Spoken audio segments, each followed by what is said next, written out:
Yo.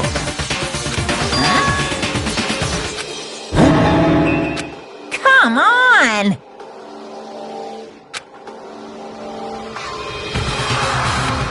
What are you gonna do?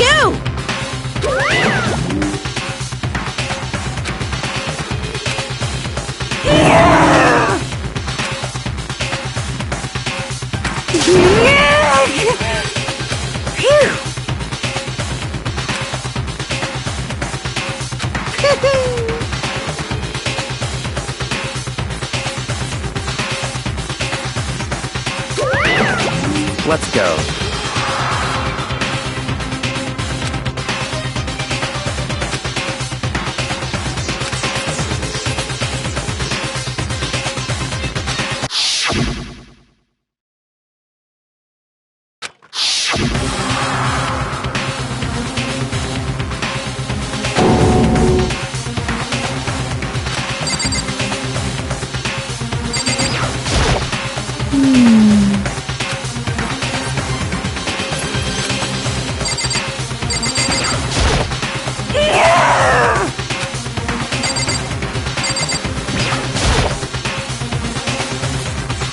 It's true.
Very nice.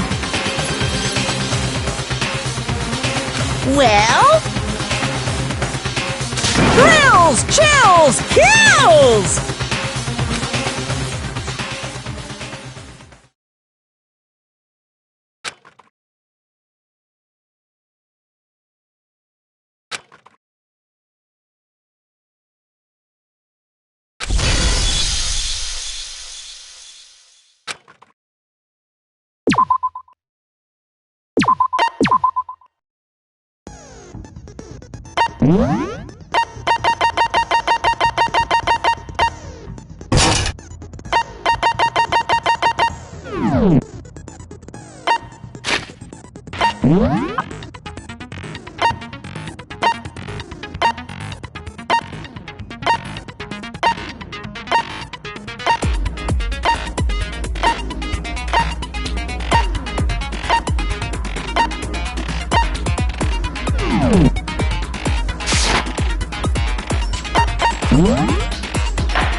Let's begin with a basic explanation of the class trial. So, your votes will determine the results. If you can figure out who done it, then only they will receive punishment. But if you pick the wrong one, then I'll punish everyone besides the blackened. And okay then. So, first off, let's talk about the murder weapon!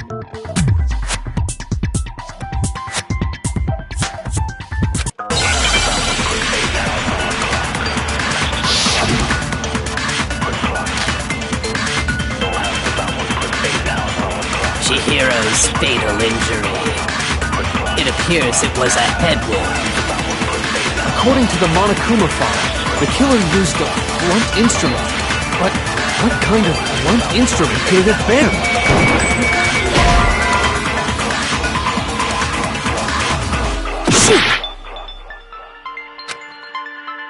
Chihiro's fatal injury. It appears it was a... According to the Monokuma file, what kind of blunt instrument could it have been? I bet it was an iron pipe. No, that's wrong!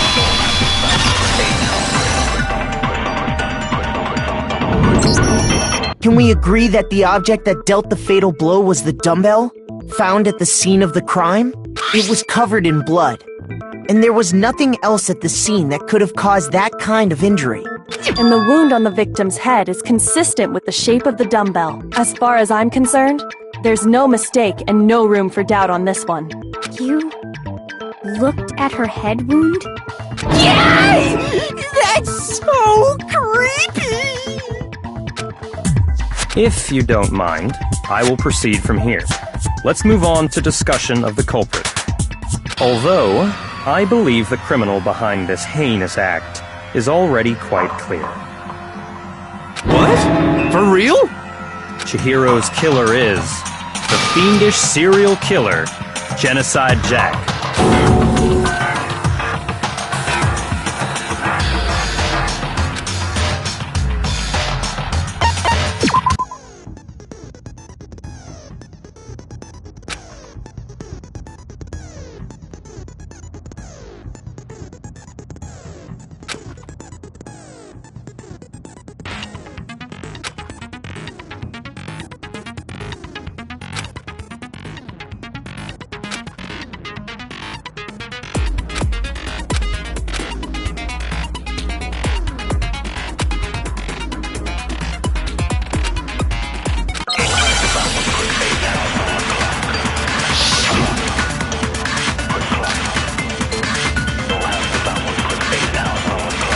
The culprit is Genocide Jack.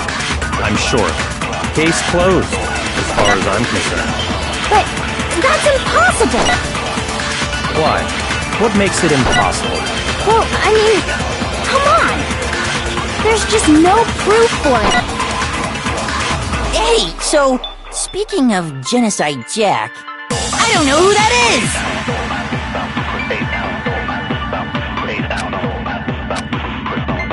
The culprit is Jenna's case closed. But that's... Why? What makes... Well, I mean, there's just no proof for it. No, that's wrong!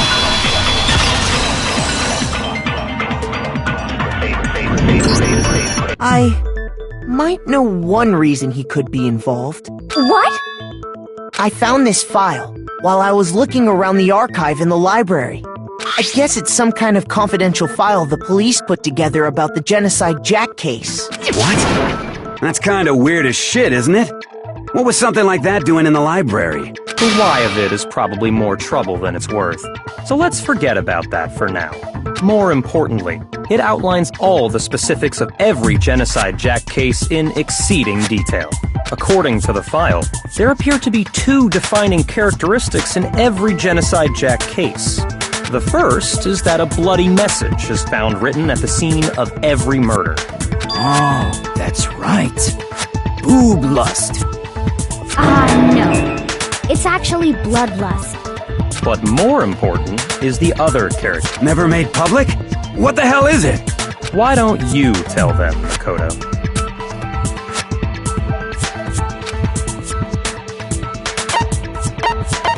I got it!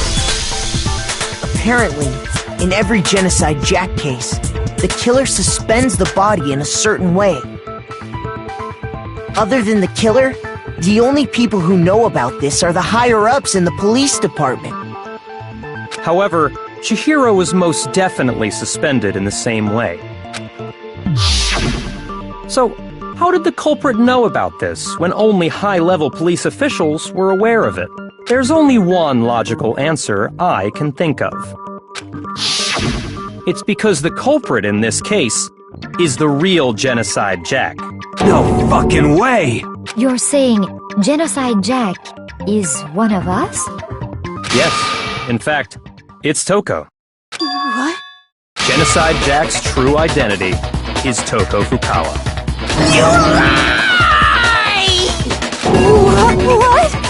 Hey, okay, wait, hold on a sec. Toko has, like, blodophobia or whatever, remember? What kind of serial killer is afraid of blood?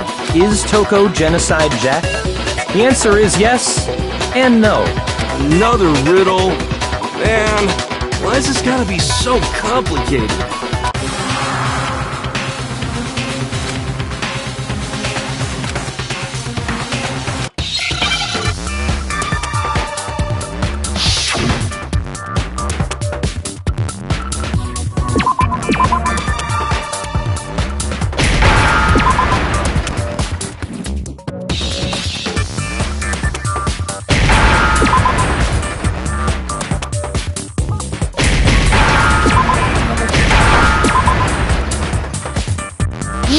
understand?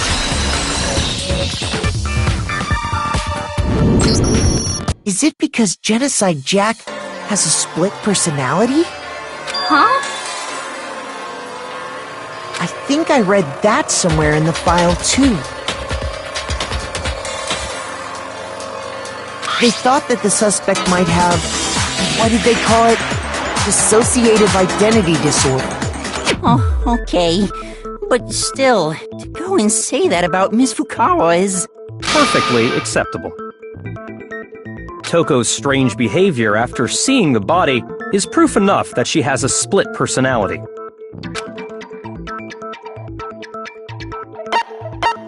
I got it! You're talking about how she started acting totally different than usual, right?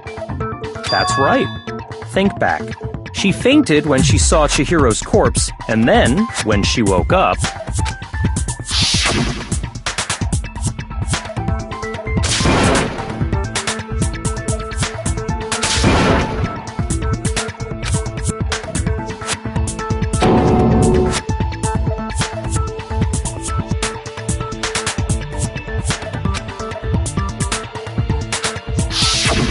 She was acting funny, that's for sure.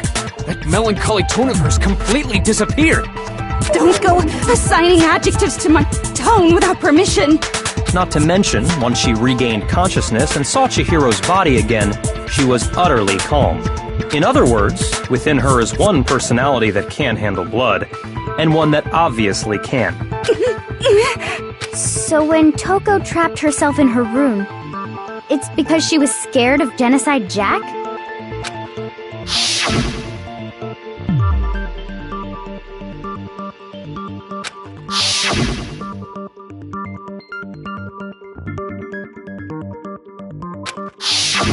The reason she locked herself in her room wasn't to keep other people from getting in. It was to keep her other personality from getting out. What? Toko was afraid. Afraid of the murderous fiend inside of her. Of killing even more people. How? Yeah. How can you know all this? I do believe you misunderstood her. What she's trying to say isn't, how can you know all this? No. What she wants to know is, how could you tell them? Huh? Last night, just before Monokuma gave his motive speech, Toko and I had a strange conversation. She told me a most interesting story. She said a murderous fiend lived within her, and she was afraid it could appear and attack at any time. And that trepidation is what's caused her to have such a bleak attitude. This is all a lie. You said you wouldn't tell anyone. What?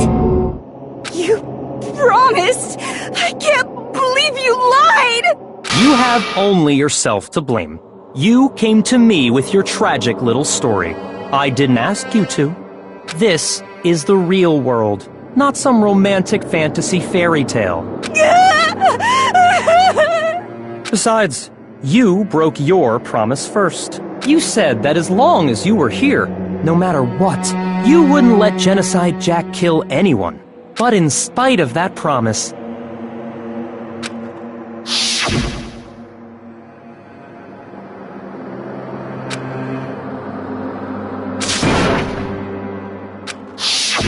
You said if I kept my promise, you would go out with me. That's the only reason I promised. how many times do I have to tell you? I never said that, but you weren't able to do it. You just couldn't resist that rush you got from killing, could you? I tried. I swear I tried to control it. But your efforts were useless. What a disappointment. I hate you. Well, the opening act is nearly finished. All that's left is to hear from the person in question directly. The person you don't mean.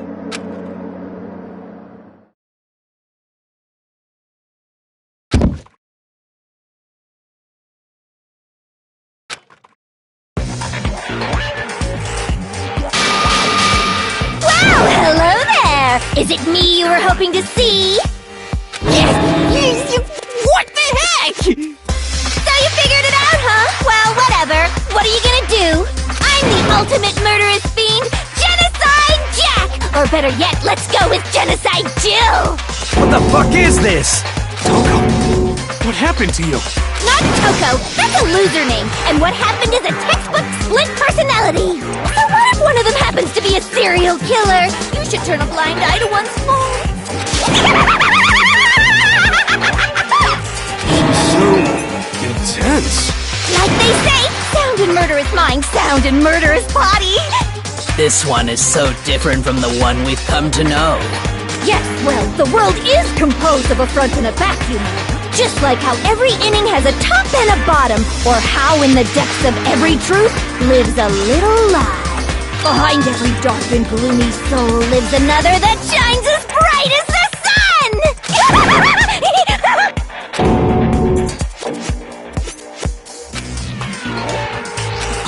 Miss Jack, Jill, can I ask you a question? What's up? Some of us think you might be the mastermind behind our entire situation. What are your thoughts on that? Well, I'll tell you! I am the mastermind of all masterminds! Just kidding! Then it's not true? Of course it's not true! How dare you try to link me to that creepazoid? And another thing, the police and government and society in the outside world are totally powerless! I mean, they just let this idiotic, bloodthirsty maniac go buck wild all over town! Sure, I'm a bloodthirsty maniac, but life is pain, right? To live is to hurt other people.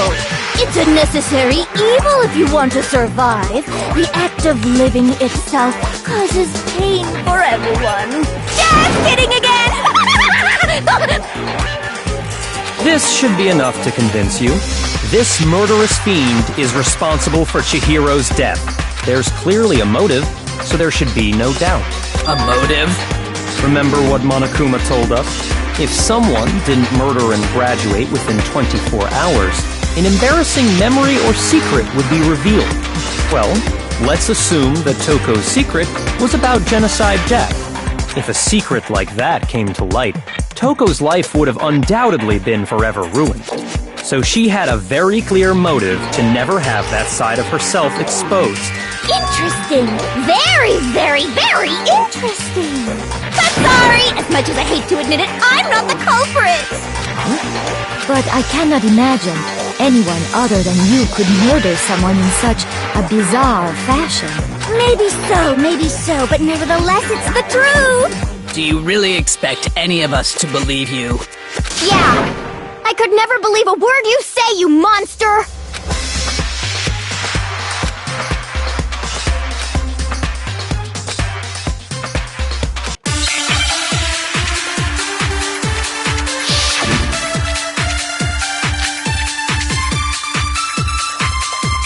Sorry, but I didn't kill anyone!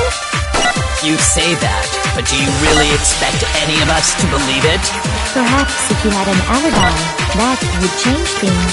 Oh, an alibi, huh? Now we're talking! When you compare your past murders to this incident, the modus operandi matches completely. No, that's wrong!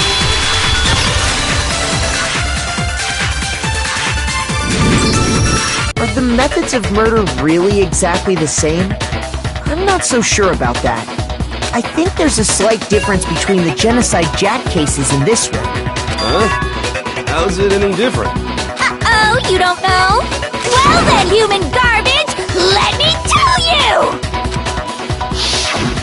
I murder with passion and conviction. I consider myself a professional, and I have a very particular way of doing things. Imagine you go to a fancy Italian restaurant. They're very picky about the noodles, the sauce, everything. But what happened to Chihiro? It'd be like if that same Italian restaurant started using ragu or Chef Boyardee. This is no creation of mine. Let me rephrase that, in a way that maybe makes more sense. There are two clear differences between the Genocide Jack cases and this one.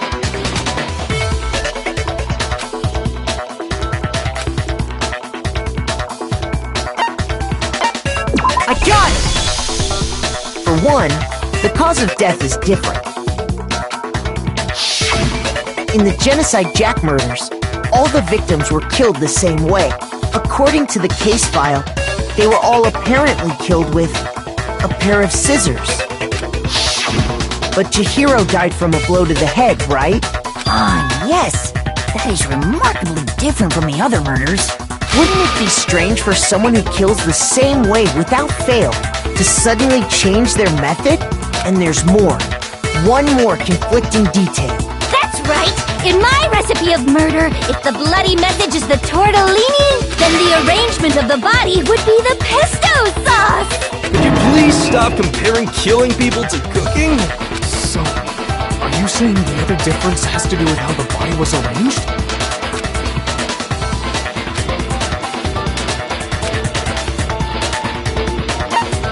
I got it! Do you remember what the killer used to suspend her? They used some kind of rope to hang her up by her wrists. What is your point? Well, in all the previous Genocide Jack cases, something else was used to suspend them. Specifically, pairs of razor-sharp scissors. And guess what? I used my own specially designed scissors for the murders and the arrangement! Like I said, I'm a professional, so naturally I'm very picky about the tools I use. And you know what else? Big Mac said there's two differences, but he's wrong. Big Mac? Are you referring to me? Listen up, Big Mac! There's actually one more difference! Huh? My word, you really didn't notice? Take a look at who the victims were in each Genocide Jack case! There's a pattern there, just waiting to be discovered. A pattern? Figure that out, and it'll be plain as death why I couldn't have possibly killed that little lolly girl.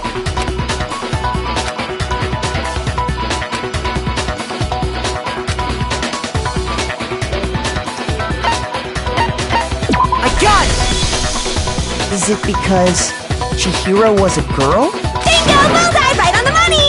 What are you talking about? In all the Genocide Jack cases, all the victims had something in common.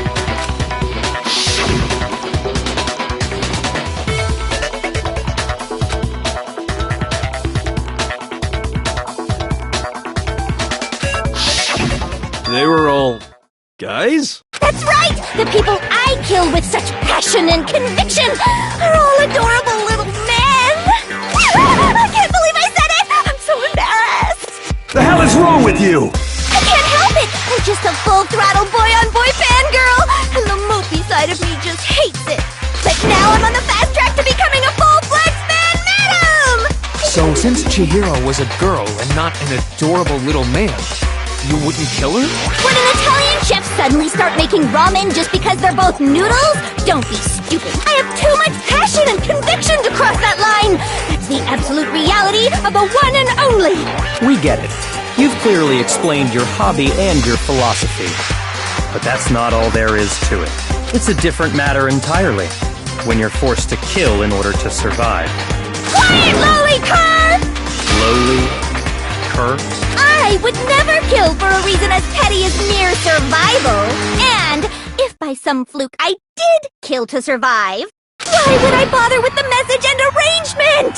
It'd make me the obvious suspect! That does make some amount of sense. Plus, whatever reason I have for killing, I would never leave out my prized scissors. Who would go out of their way to use a big, stupid, heavy dumbbell? Maybe you used the dumbbell because you couldn't find any scissors in the school? Any scissors? I don't just use any scissors. I only use my own set of high-class, envy of the entire world scissors! Okay, whatever. There still aren't any in the school. Are you sure about that?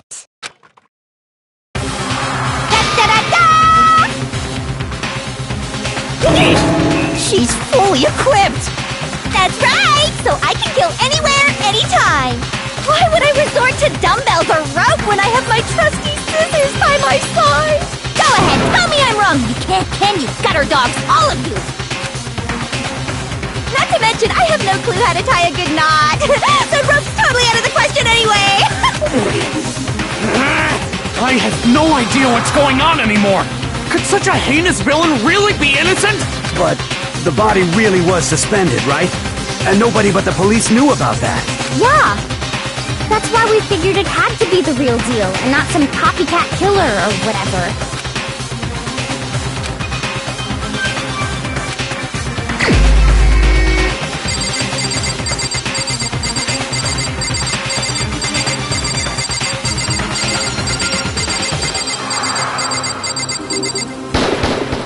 Here's my answer! Byakuya, it's possible you could have found out, isn't it?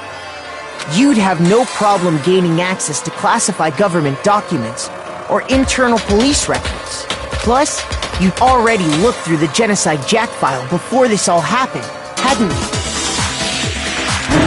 Are you saying Mr. Togami did it?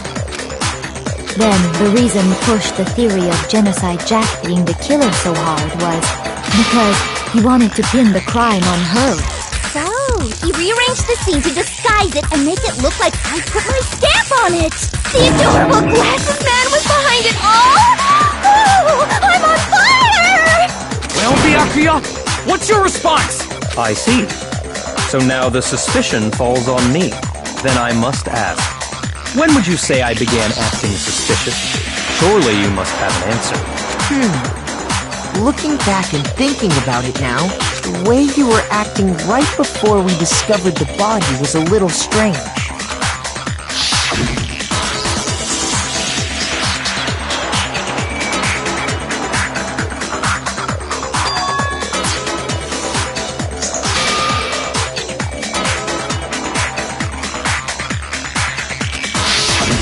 You wanted to go to the girls' locker room right away, right? But since you're a guy... I should have naturally thought of the boys' locker room first. Is that what you want to say? The victim was Chihiro, a girl. Hence why I said we should check the girls' locker room. Nothing strange about that, I'd say. On the contrary, there's something very strange. Okay then, what's so strange about it? Go ahead, share with the rest of the class.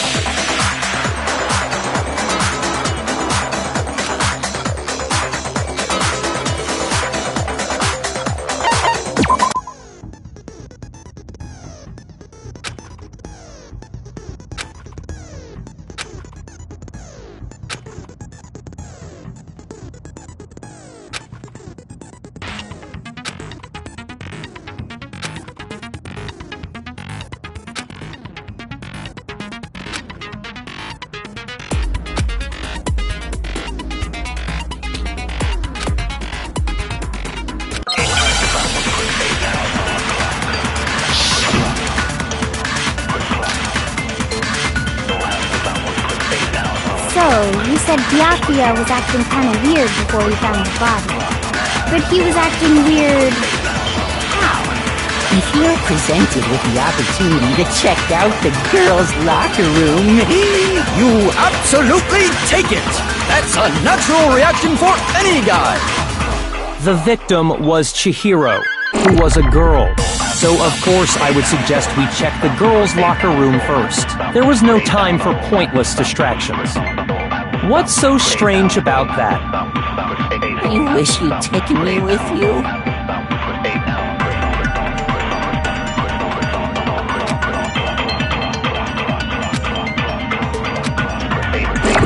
So, you said Byakuya was acting kinda weird before we found the body. Shoot! So, you said Byakuya was acting kinda weird before we found the body. But he was acting... If you're presented with the opportunity, that's a natural... The victim was Chihiro, who was... No, it's wrong!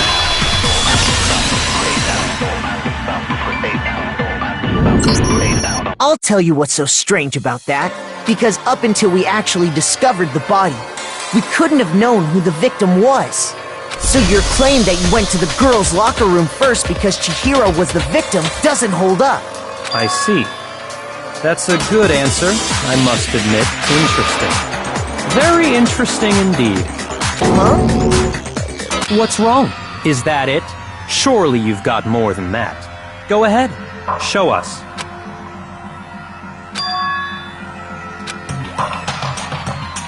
What's the matter? You're not finished already, are you? There must be more to it. There is. I think. There is more to it. Think about it. We just talked about the differences between this case and past Genocide Jack incidents. The proof you're looking for is hidden in there. Oh? Proof that I'm the culprit, you mean?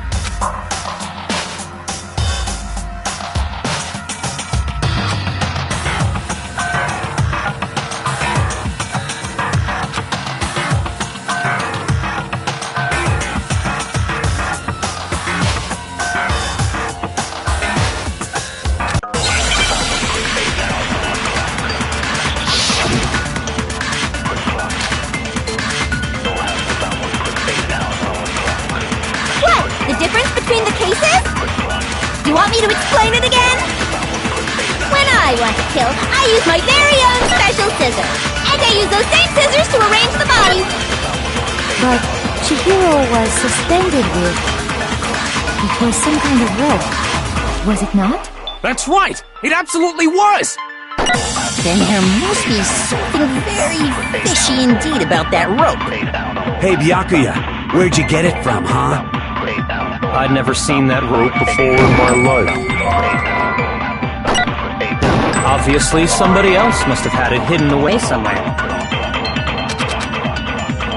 What? The difference? You want me to explain? When I want to kill, and I use those same... But Chihiro, it was some kind of... That's right! Then there must be... Hey, Byakuya, where'd you get it? I'd never seen that rope before in my life. No, it's wrong!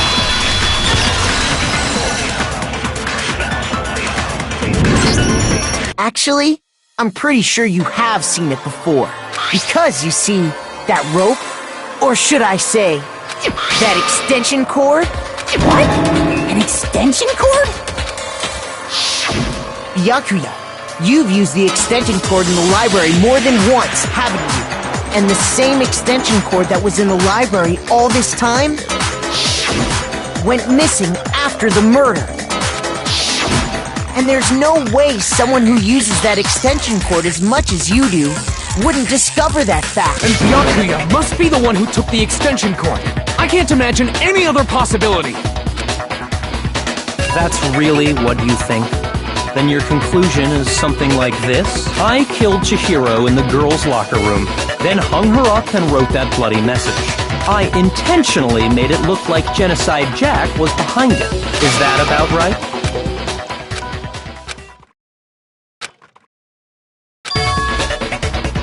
What's wrong? I asked you if you think that's what happened.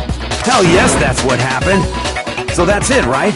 Byakuya's the killer. I don't disagree with not disagreeing. He kept calling this a game, right? So he'd be totally willing to do something like this to win. Sorry, but could we hold on just a second? I think we need to talk about this a little more. Sure. Do we really need to? We've already decided who did it. I know, but still, there's something that's still bothering me. Is that right? And what, pray tell, is still bothering you? I killed her in the girls' locker room, then disguised my crime. Specifically, I dressed it up to make it look like it was the work of a homicidal psychopath. What about all that bothers you?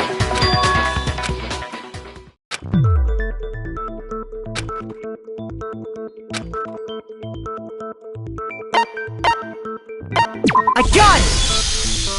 You say you killed Chihiro in the girls' locker room, right? But are you sure about that? Isn't it possible that the murder took place somewhere else? How disappointing. What kind of question is that? Even in the world of disappointments, this is a true letdown. She was found dead in the girls' locker room. There is absolutely no question about that. How could the scene of the crime have been anywhere else? Well, I think it's entirely possible that she was killed somewhere else, along with the rest of the murder scene. The rest of the murder scene? That was awfully specific. Please tell me you have a reason for saying all of that. I believe I do.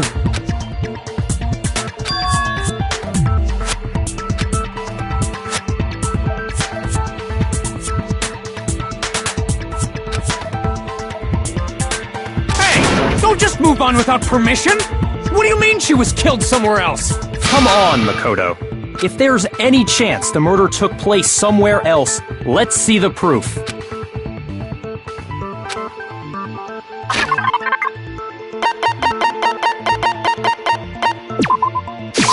I got it! The proof that she was killed somewhere else is the poster that's hanging in each locker room. Your proof is some posters? The poster in the girls' locker room was a picture of a big-boobed supermodel. But don't you think that's kind of strange? Why would the girls' locker room have a poster like that? I bet those massive jugs of hers were totally fake! Meanwhile, the boys' locker room had a poster of the super popular boy band Tornado. Again, that doesn't really seem to belong in a boys' locker room. So you're saying that maybe the posters were switched? And there's one other thing I noticed about the locker rooms. You know what I'm talking about, right, Sakura? You're referring to my protein coffee, aren't you? Protein coffee? While I was in the girls' locker room earlier, I spilled some protein coffee on the carpet, but I noticed that after the murder, the stain had been totally scrubbed away.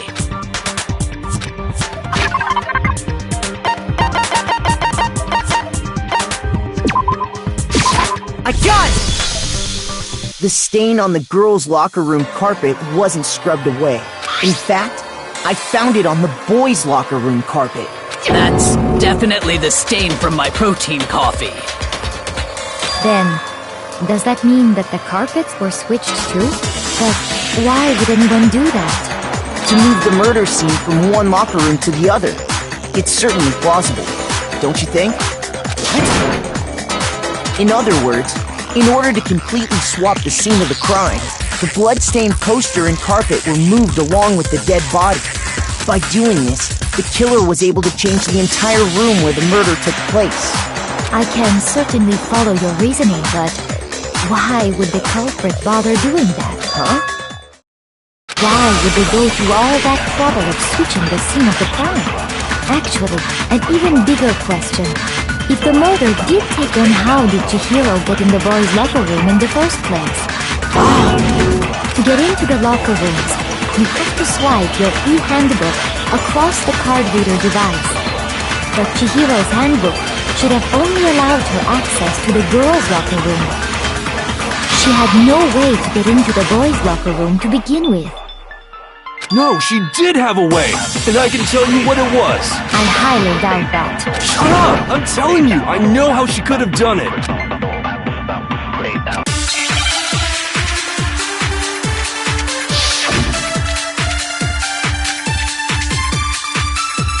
Is it really possible? Could Chihiro really have gotten into the boys' locker room somehow? Ah! I got it! She must have hacked her e-handbook! She was the ultimate programmer, after all. I'm sure that would have been no problem for her. No, I don't think that's it. She used to think I was in the main hall. Huh? What thing? I'm talking about Leon's handbook, of course. No, that's wrong!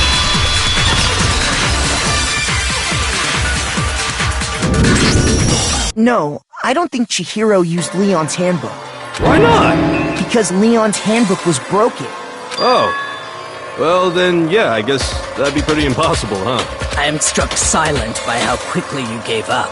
Plus, isn't there a regulation against using someone else's handbook? Actually, the rule states that loaning your handbook is prohibited.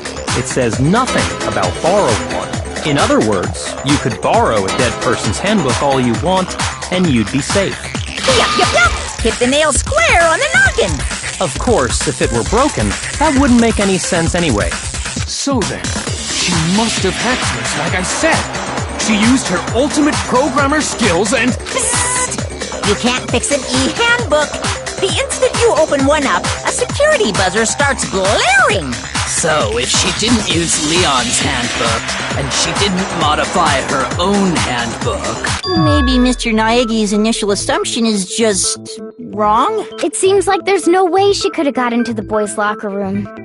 So I guess so. Okay then, I vote for Byakuya!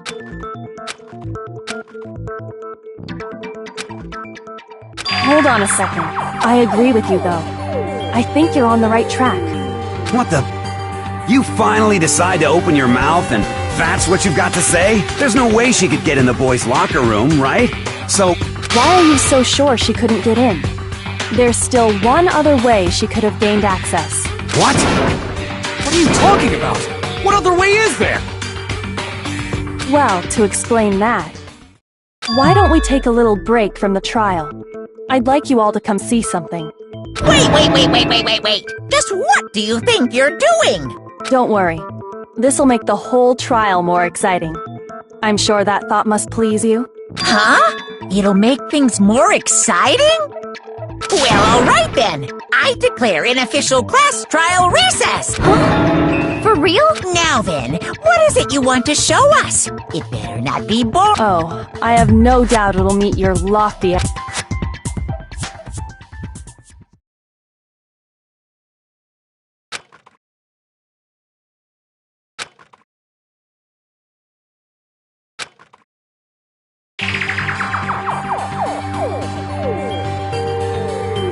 The girls' locker room? We've already searched this place top to bottom! What are you trying to pull, Missy? I'd like you to examine the victim's body one more time. Be sure to examine the entire body very carefully. Take your time. Examine her carefully? Like using our hands? No way! It's probably best if I don't run my hands all over a girl's dead body. It's not that I'm creeped out or anything, it's just... based on religious grounds, you know? Very well. I'll do it. But you're a girl. You shouldn't have to touch a dead body. Just let one of the boys do it. No, it's okay. I think Chihiro would rather have a girl examine her. So just leave this to me. What is this? Some kind of secret girl-on-girl action? Is that what you two are about? That's not it at all. Stop screwing around. Okay, here I go. I'm sorry, Chihiro. Please excuse the intrusion. Be sure to check her entire body, and I believe we will solve this particular mystery. Her entire body? I know you say that, but... What? This is... What is this... What is it? Not possible. It's not possible. This girl, it... Is what? Is a boy! Ah, I see. So she was actually a he. Interesting. Thank you for confirming this fact. What? You're joking, right? I wouldn't joke about this. Then, it's really true? Chihiro was... a guy? Oh, what? You guys didn't know? Heck, I knew that right off the bat. Chihiro Fujisaki was totally a guy. He was a cross-dresser? Oh, I'm really on fire! I wish I had killed him! So that's what Kyoko wanted to show everyone, huh? Interesting. Yes, that certainly does make things much more exciting. Now let's ride this wave of excitement back to the courtroom and get back to the trial. Ahem. I do apologize for keeping you waiting. Now then, let's resume the class trial. We've all just learned of the shocking revelation that Chihiro was actually a boy. Let's pick up from there. Yes, well, I don't know his reason for hiding it, but the fact is, Chihiro was not a girl, but a boy.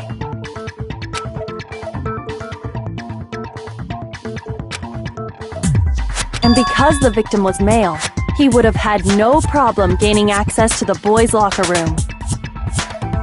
Assuming his handbook did, in fact, list his gender as male, then yes, that would be true. Of course his handbook said he was a boy. He dressed like a girl, but he was a boy through and through. So then, there should be no issue with Makoto's initial assertion. The victim was killed in the boys' locker room, and the killer could have easily used Sayaka or Junko's handbook to get into the girls' locker room. So Chihiro really was killed in the boys' locker room? I still don't understand the motive for moving the body, but yes, that does seem plausible. Well, I must admit, I did find it rather odd. I knew he felt a little off. There was a certain incongruity to his female body. This is the most titillating situation! So now everything has been connected. All the Okay, well, connected or clear or whatever. We still think you're the killer, remember?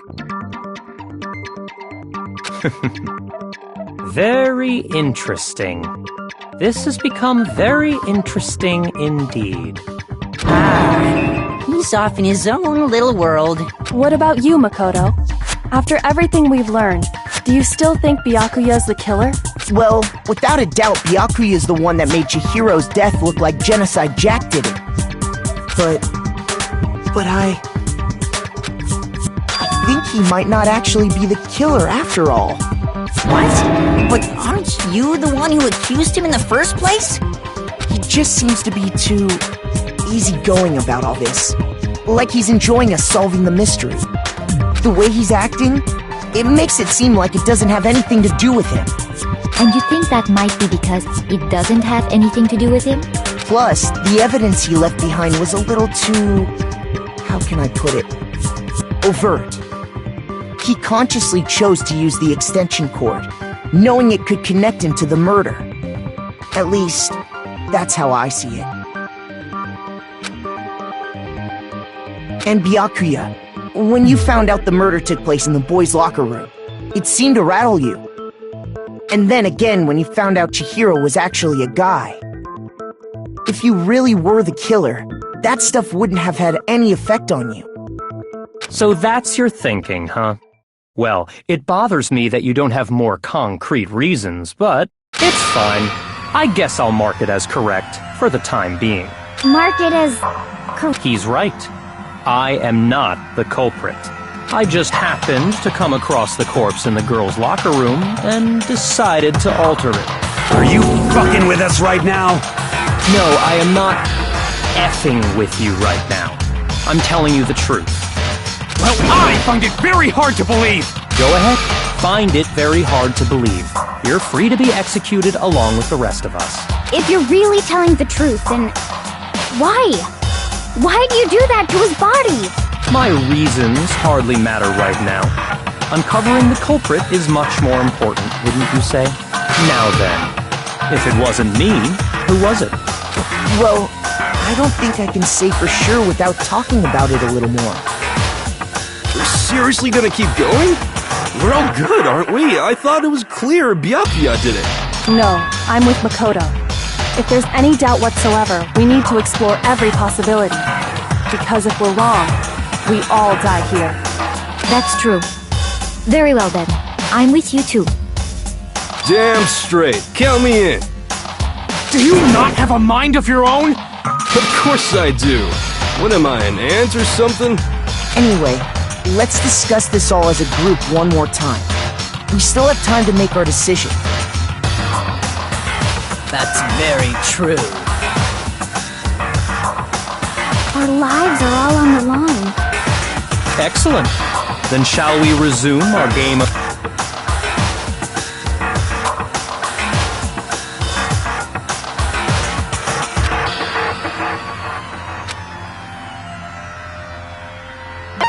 I got it!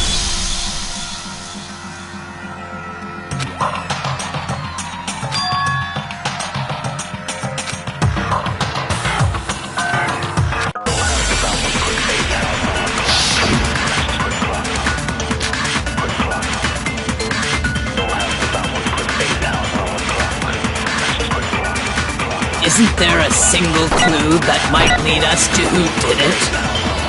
Well, clues are one thing, but did nobody get a look at the killer? I'm sure if someone saw the killer, they would have said something by now.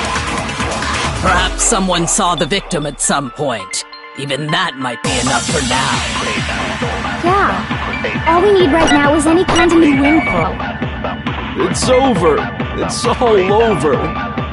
You want to know who saw the victim? The killer! And only the killer! No, it's wrong!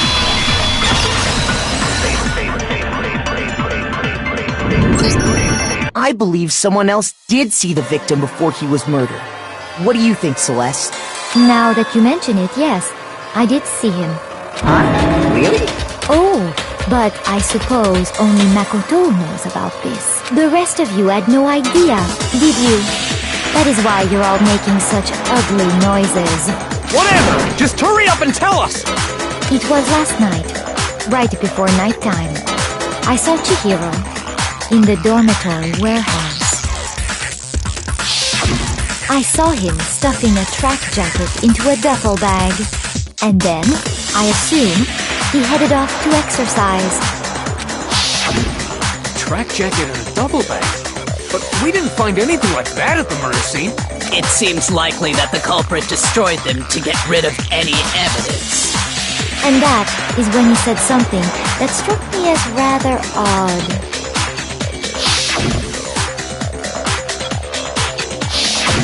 Chihiro told me he was in a hurry. But why would he be in a hurry? Only if someone were waiting for him, I should think. So, Mr. Fujisaki was on his way to meet with someone, and then they were going to work out together? But Hina and I had invited him to exercise with us plenty of times, and he always declined. Probably because he was afraid you'd find out the secret he was hiding, right? Which means that conversely, he must have trusted whoever he was meeting with very much. Enough so that he was willing to risk his secret being revealed. Ooh, what a marvelous friendship! The point is, whoever he met up with is the culprit, right?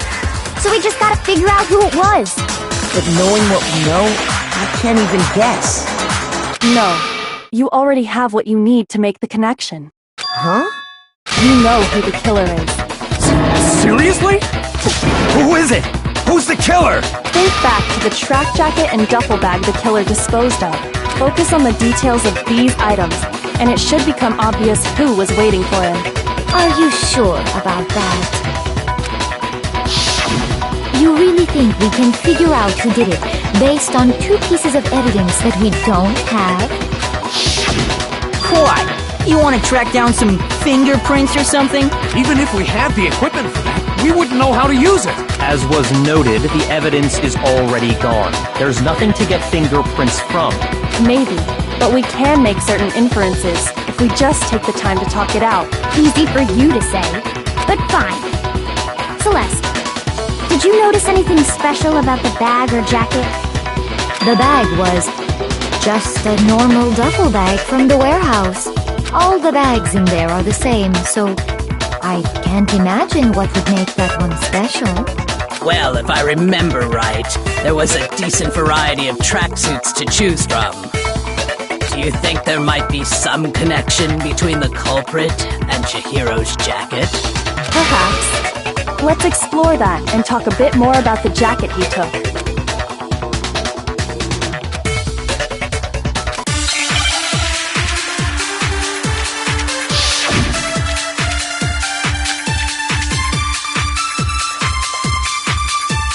First of all, we know where Chihiro was headed.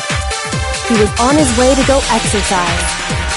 So next we have to ask, why did he choose the specific tracksuit that he did? What do you mean, the specific tracksuit? I got it!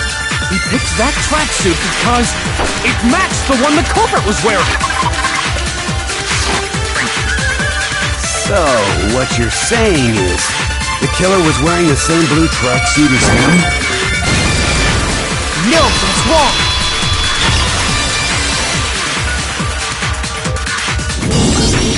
Hold on a second, Mondo.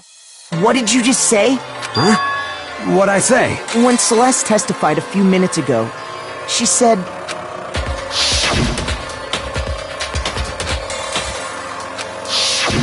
She never said anything about the jacket's color. So why did you say Chihiro's blue tracksuit? What are you... You just... Hey, Celeste, what color was Chihiro's tracksuit? As a matter of fact, it was blue. And before we began the trial, did you tell anyone that? The only one I told about any of this was you. Then, Mondo, how did you know what color Chihiro's tracksuit was? Because I just... I'm sure he saw the clothes at some point in the investigation. No, that can't be it. The bag and clothes were surely disposed of by the time we began our investigation. Then the only reason he could have known what color the tracksuit was is if he saw Cherry with it before he died! That's the only possibility! Cherry?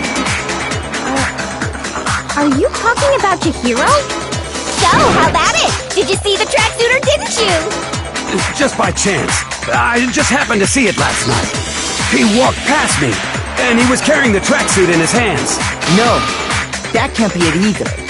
According to Celeste's testimony...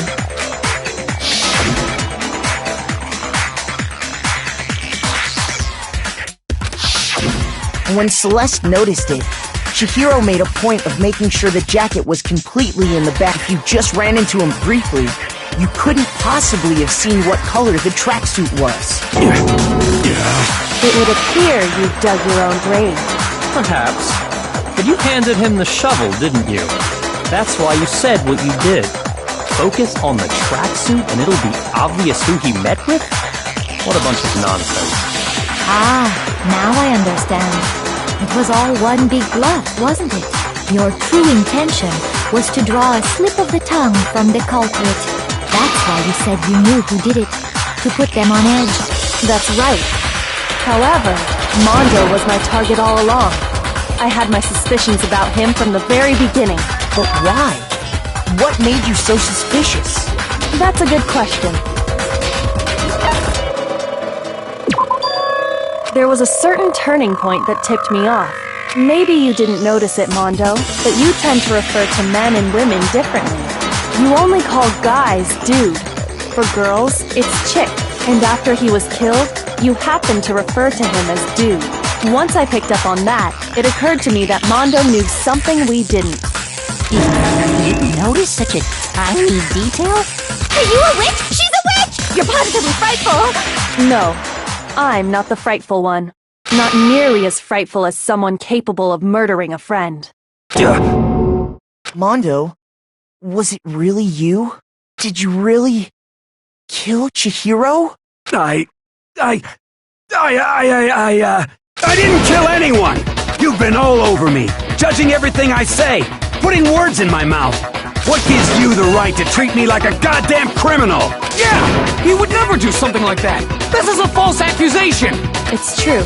My reasoning on that is pretty shaky. That was fast. Well, this does present us with a problem. It seems we are all out of leads. My time has nearly come. That's what my little ghost friend is telling me. Oh yeah, that reminds me. Hifumi, weren't you telling me you found some evidence? Really? What kind of evidence? Actually, no. Now that I'm thinking about it here calmly, it might not be all that relevant. Jeez, does your confidence just get up and walk away? It's fine, man. Just tell us. If you really insist, then, here it is. What do you have there? It happens to be an e-handbook. I found it laying on the ground, so I scooped it up.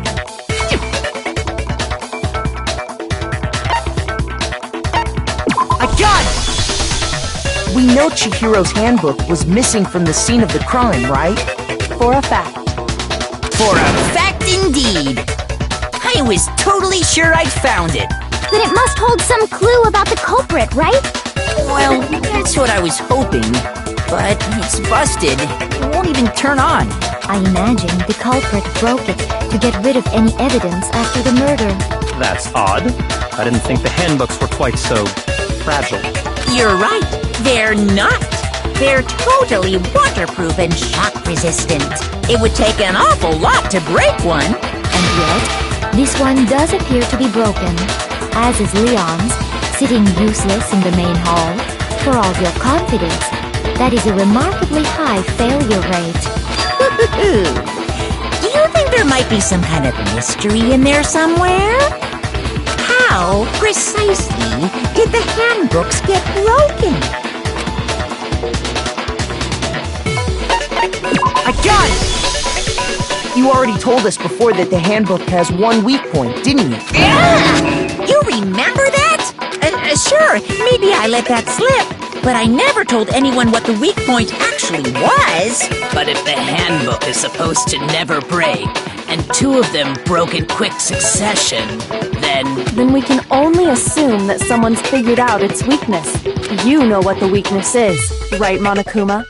So, what is it? You're asking me? I think it's a necessary piece of information if you want this to be a fair trial. But if I tell you, and someone else decides to copy it, that would be very not good. Just tell us already! Why would we want to break our own handbooks? Oh well, I have a weakness for pushy demands. But you're sure you won't follow their example? Then allow me to make a special announcement. The weak point of my cutting-edge e-handbook is... when it's exposed to high temperatures for too long, it will suffer a meltdown and totally break! I flippin' knew it! You knew it? Yeah, because I found the handbook laying on the floor of the sauna. The temperature in the sauna can reach over 200 degrees. Strange how you don't get burnt, huh? It's because as your sweat evaporates, it creates a cooling layer of air around your skin. If the hot air of the sauna were somehow pushed directly onto your skin, you'd definitely get fried. That layer of air would get blown away. That's why you may feel a burning when you move around. So when you're in a sauna, make sure to keep nice and still. Interesting. I learned one new fact today. That is a mere trifling speck of knowledge. Anyway, if you found the victim's handbook in the sauna, then the killer must have been purposely trying to raise its temperature in order to break it. Meaning the culprit somehow knew its weakness. But how'd they find out? Monokuma said he didn't tell anyone, right? Indeed. Quite the mystery. What if they found out by accident? What do you mean by accident? What if the killer took their own handbook into the sauna, not knowing its weakness, and it broke? They'd realize it was broken, of course, and it wouldn't be hard to figure out why. And once they had Chihiro's handbook, they knew they had an easy way to dispose of it. I won't say it's not possible, but who would have done something like that? I don't know of anyone who took their handbook into the sauna. I might know someone who did. Whoa! Seriously? I think the one who may have taken their handbook into the sauna was...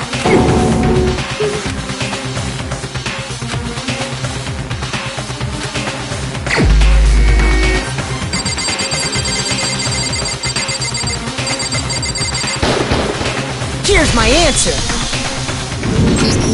Mondo, your handbook got broken in the sauna, didn't it?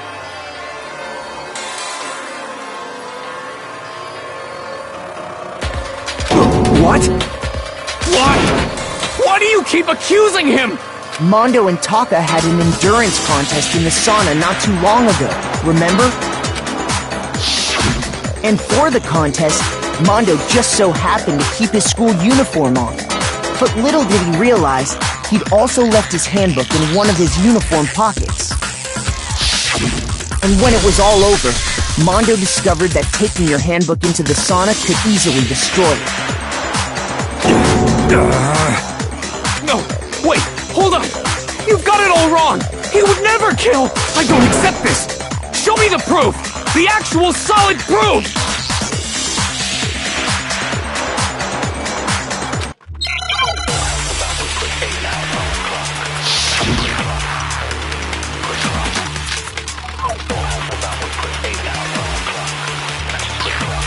Let's test Makoto's assertion. If what he says is correct, then Mondo, you broke your own handbook. In other words, if Mondo's handbook is actually broken, then that proves that what Makoto said is right. Well, my goddamn handbook works just fine! No, that's wrong!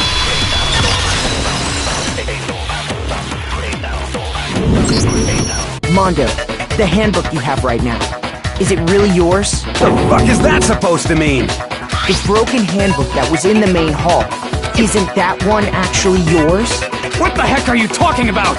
What I mean is, I think Mondo swapped his handbook out for one that actually works. I think he took Leon's handbook and replaced it with his own. After all, Monokuma said himself that Leon's handbook never should have broken. That's right! The punishment it suffered wasn't nearly enough to destroy it.